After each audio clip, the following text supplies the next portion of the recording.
Hello అండి, welcome back to my channel. ఈరోజు మనము విటమిన్ ఈ క్యాప్సిల్ ప్రాపర్గా ఏ విధంగా వాడాలో హెయిర్కి ఈ వీడియోలో చూద్దాం. విటమిన్ ఈ క్యాప్సిల్ అనేది మనం ప్రాపర్ వేలో వాడాలండి, లేకుంటే మనకు హెయిర్ ఫాల్ అయ్యే ఛాన్స్ ఉంటుంది. ఈ విటమిన్ ఈ క్యాప్సిల్ అనేది మనం డైరెక్ట్గా హెయిర్ రూట్స్కి అప్లై చేయకూడదు. అలా చేయడం వల్ల మనకు హెయిర్ డ్యామేజ్ అవుతుంది. అలా కాకుండా మళ్ళీ మనకు సైడ్ ఎఫెక్ట్స్ కూడా ఉంటాయండి. ఈ విటమిన్ ఈ అనేది మనము వేరే ఇంగ్రీడియంట్తో మిక్స్ చేసి మాత్రమే విటమిన్ ఈ క్యాప్సిల్ వాడాలండి. అంతేగాని ఇది డైరెక్ట్గా మనం తలకు యూజ్ చేయకూడదు. ఈ వీడియోలో మనం ప్రాపర్గా విటమిన్ ఈ క్యాప్సిల్ ఏ విధంగా వాడాలో చూద్దాం.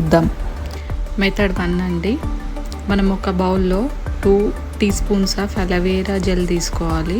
అలోవెరా జెల్స్ 2 టీ స్పూన్స్ తీసుకున్న తర్వాత అందులో విటమిన్ ఈ క్యాప్సిల్ యాడ్ చేసుకోవాలండి.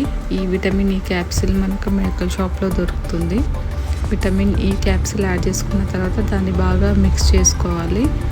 మిక్స్ చేసుకొని మనము హెయిర్కి రూట్స్ దగ్గర అప్లై చేసుకోవాలండి. హెయిర్ మొత్తం కూడా మనం అప్లై చేసుకోవచ్చు. మెథడ్ 2 అండి, మనం ఒక బౌల్లో క్యాస్టర్ ఆయిల్ తీసుకోవాలండి. 2 teaspoons of castor oil.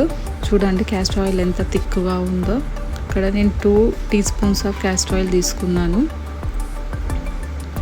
అందులో మనము విటమిన్ ఈ క్యాప్సిల్ యాడ్ చేసుకోవాలండి. విటమిన్ ఈ క్యాప్సిల్ వల్ల మన హెయిర్ అనేది చాలా గ్రోత్ అవుతుంది. విటమిన్ ఈ క్యాప్సిల్ యాడ్ చేసుకున్న తర్వాత మనం రెండింటిని బాగా మిక్స్ చేసుకోవాలండి.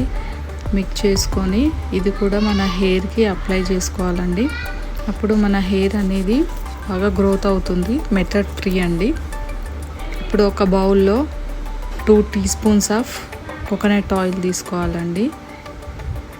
2 teaspoons of coconut oil తీసుకున్న తర్వాత అందులో కూడా మనము విటమిన్ ఈ క్యాప్సిల్ అనేది యాడ్ చేసుకోవాలండి. విటమిన్ ఈ క్యాప్సిల్ మనం ఒకటి యాడ్ చేసుకుంటే సరిపోతుంది. విటమిన్ ఈ క్యాప్సిల్ యాడ్ చేసుకున్న తర్వాత వాటిని రెండింటిని బాగా మిక్స్ చేసి ఇది కూడా హెయిర్ రూట్స్కి అప్లై చేసుకోవాలండి. మన హెయిర్ అనేది చాలా గ్రోత్గా థిక్గా అవుతుంది.